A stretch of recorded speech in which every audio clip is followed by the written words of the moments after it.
Karibu kwenye Mseto Plus ya leo Septemba 25, dakika chache za kukuangazia taarifa mseto zilizojiri ndani na nje ya Tanzania. Jina langu ni Kelvin Makwinya, nyuma ya kamera Gustav Goodluck.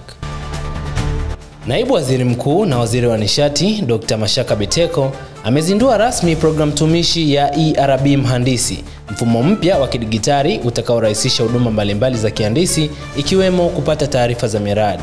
Uzinduzi huo umefanyika leo Septemba 25 jijini Dar es Salaam wakati wa ufunguzi wa mkutano wa 22 wa mwaka wa wahandisi, ambapo Dr. Biteko alikuwa mgeni rasmi akimwakilisha Waziri Mkuu Kassim Majaliwa. Kwa mujibu wa Dr. Biteko, ERB Mhandisi app itawezesha wahandisi na wadau kupata taarifa muhimu ikiwemo kuhakiki uhalali wa wahandisi wa miradi, kulipia ada, kupata taarifa za miradi, kuhakiki taarifa binafsi pamoja na kuripoti taarifa hatarishi. Katika mkutano huo ambapo zaidi ya wahandisi 400 wameapishwa, Dr. Biteko amesisitiza umuhimu na mchango mkubwa wa taaluma ya uhandisi katika maendeleo ya taifa. Pamoja na kuzindua app hiyo, Dr. Biteko ameitaka bodi ya wahandisi nchini kuongeza juhudi katika kuendeleza wahandisi vijana ili kupanua wigo wa wataalamu watakaowezesha kushindana ndani na nje ya mipaka ya Tanzania.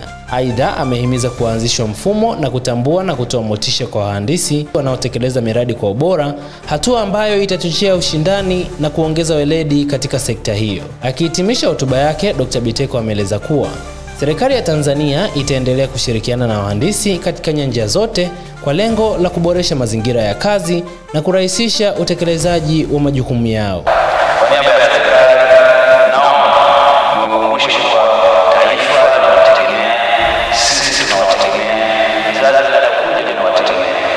Fedha kidogo tutapata, thamani yake haiwezi kupatikana bila elimu na ubunifu wa kufanya kazi.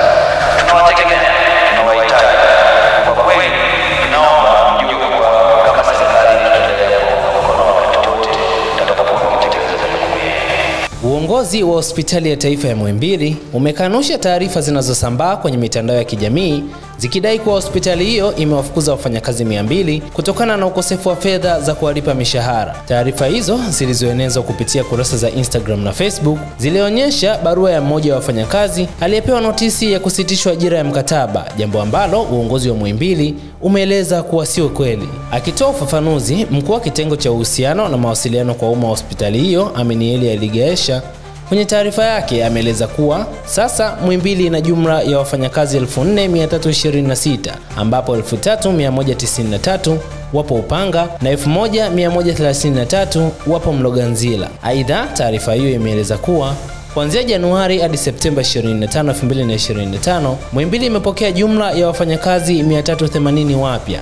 na kutokana na ongezeko hilo, hospitali ililazimika kusitisha mikataba ya muda kwa wafanyakazi 27 waliokuwa wakihudumu kwa kujitolea. Uongozi wa Muhimbili umesema kuwa utaendelea kuajiri na kusitisha ajira pale inapobidi kwa kuzingatia sheria, taratibu na kanuni za utumishi wa umma chini ya Ofisi ya Rais, Management ya utumishi wa umma. Rais wa zamani wa Ufaransa Nicolas Sarkozy amehukumiwa kifungo cha miaka 5 jela baada ya kupatikana na hatia ya kula njama na kupokea mamilioni ya euro kutoka kwa aliyekuwa kiongozi wa zamani wa Libya Kanali Muammar Gaddafi. Mahakama ya Jinai ya Paris imemwachia huru katika mashtaka mengine ya ufisadi na ufadhili haramu wa kampeni, ikisema kuwa ushahidi haukutosha kuthibitisha kuwa yeye ndiye mnufaika wa fedha hizo. Sarkozy mwenye umri wa miaka 70 amesema hukumu hiyo ni tishio kubwa kwa utawala wa sheria na ametangaza kukata rufaa. Hata hivyo, hukumu hiyo inamaanisha kuwa anaweza kuanza kutumikia kifungo chake hata kama atakata rufaa, huku mahakama ikimwamuru kulipia faini ya euro 100,000. Kesi hiyo ilihusisha tuhuma ya kwamba Gaddafi alifadhili kampeni ya Sarkozy ya mwaka 2007 kwa zaidi ya euro milioni 50, na madai hayo yalianza kuchunguzwa tangu mwaka 2013.